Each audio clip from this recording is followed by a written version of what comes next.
और अंधेरी थी। बाहर रात का सन्नाटा पसरा हुआ था। बस जंगली जानवरों की हल्की आवाजें और पत्तियों की सरसराहट सुनाई दे रही थी।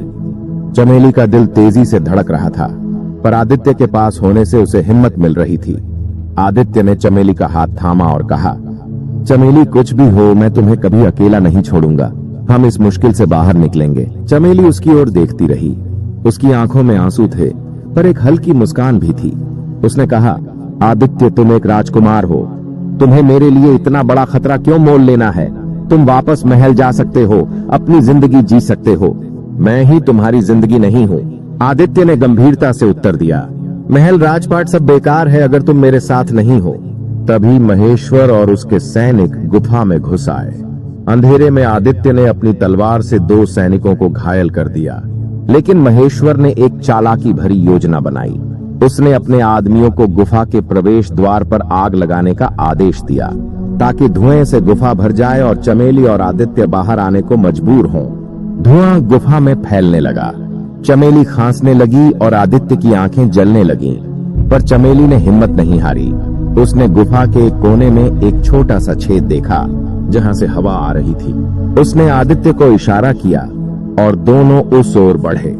छेद को खोदकर बड़ा करने में उन्हें थोड़ा समय लगा, लेकिन आखिरकार वे एक संकरे रास्ते से बाहर निकल आए। बाहर आते ही चमेली ने देखा कि जंगल में बारिश शुरू हो गई थी। बारिश ने गुफा के बाहर लगी आग बुझा दी और महेश्वर के सैनिक इधर उधर भागने लगे, पर महेश्वर ने हार नहीं मानी। उसने आदित्य को देख लिया और अपनी तलवार लेकर उसकी ओर दौड़ पड़ा। तभी जंगल से एक रहस्यमयी शख्स निकला। वह एक बूढ़ा साधु था, जिसके चेहरे पर तेज था और हाथ में एक लंबा डंडा था। उसने महेश्वर को रोकते हुए कहा, रुक जाओ, तुम्हारी साजिशें अब और नहीं चलेंगी।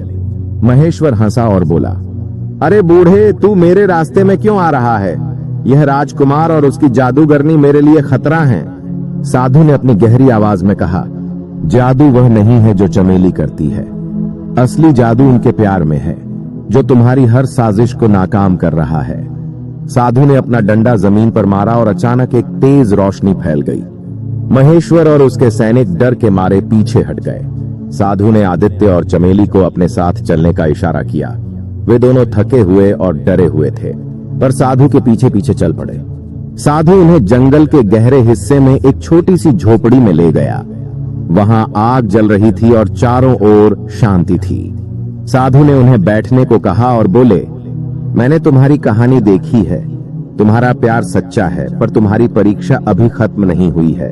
महेश्वर तुम्हारा पीछा नहीं छोड़ेगा और रानी का अहंकार भी तुम्हारे रास्ते में रुकावट बनेगा। चमेली ने पूछा, हम क्या करें बाबा? मैं तो बस एक कुम्हारिन हूं, मेरे पास ना ताकत है ना धन। साधु ने मुस्कुराते हुए कहा, तुम्हारे पास वह है जो किसी राजा या रानी के पास नहीं, सच्चाई और प्यार। पर अब तुम्हें एक बड़ा कदम उठाना होगा। मैं तुम्हें एक राज बताऊंगा। इस जंगल में एक पुराना मंदिर है, जहां एक जादुई मिट्टी का स्रोत है। उस मिट्टी से बना कोई भी घड़ा अमर होता है। अगर तुम उस मिट्टी से एक और घड़ा बना सको, तो तुम रानी और पूरे राज्य को दिखा सकती हो कि तुम खास हो। साधु ने कहा। आदित्य ने उत्साह से कहा, तो हमें वह मिट्टी ढूंढनी होगी। साधु ने चेतावनी दी, लेकिन वह मंदिर आसानी से नहीं मिलेगा। वहां पहुंचने के लिए तुम्हें कई खतरों से गुजरना होगा और महेश्वर को भी इस मिट्टी के बारे में पता चल सकता है। चमेली और आदित्य ने एक दूसरे की ओर देखा। उनके दिल में डर था, पर प्यार की ताकत उस डर से कहीं बड़ी थी।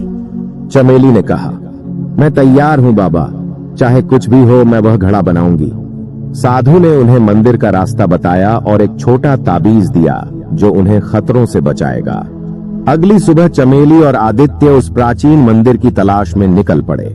जंगल घना था और रास्ते में जहरीले सांप, गहरी खाइयां और जंगली जानवर थे। पर सबसे बड़ा खतरा महेश्वर था, जो उन्हें जिंदा या मुर्दा पकड़ने के इरादे से अपने सैनिकों के साथ उनकी तलाश में था। जंगल का रास्ता बहुत कठिन था। घने पेड़ों की वजह से सूरज की रोशनी भी मुश्किल से पहुंच पाती थी। चमेली और आदित्य साधु के बताए रास्ते पर चल रहे थे, लेकिन हर कदम पर खतरा मंडरा रहा था। चमेली के हाथ में साधु का दिया हुआ ताबीज था, जो हल्का चमक रहा था। मानो